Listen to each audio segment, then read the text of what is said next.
Обвинителката Фатиме Фетаи ми помогна да се ја рефреширам меморијата. Вака притворениот екс-началник на УБК Сашо Мијалков го почна објаснувањето пред апелациониот суд зошто треба да му го укине притворот. Го потсети судот дека под исти околности. Претходно му одредил поблаги мерки или пак воопшто не го притворил. И тогаш имал имот во Чешка, и тогаш го имал истото богатство, а и предметите и запретените казни се исти, рече Мијалков. И претходно тврдев дека не ни помислувам на бегство и ветувањето го исполнив. За овој даден збор стојам и денес со целиот мој интегритет и кредибилитет. Верувам во вас како суди, во вашата етичност и се надевам на праведна одлука.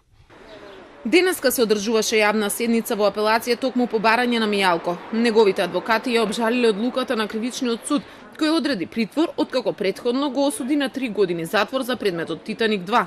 Адвокатите го споруваа СЈО како ненадлежно обвинителство, бидејќи сметаат дека обвинението за предметот го поднело по законскиот рок од 18 месеци. Сметаат дека во меѓувреме Врховниот суд ќе ја укине пресудата токму поради надлежноста на СЈО. За нив е апсурдно што во време додека Мијалков имал мерка куќен притвор за истрагата империја, истиот суд му одредил и затворски притвор. Прашаа сега која мерка е валидна. Од друга страна, обвинителката Фетаи потенцираше дека одбраната многу пати го спорува СЈО како овластен тужител, но судовите сметаат спротивно од адвокатите. Токму таа нагласи дека Мијалков има имот во Чешка, дека има пари, но и дека има реална причина да бега, сега поради донесената пресуда од 3 години.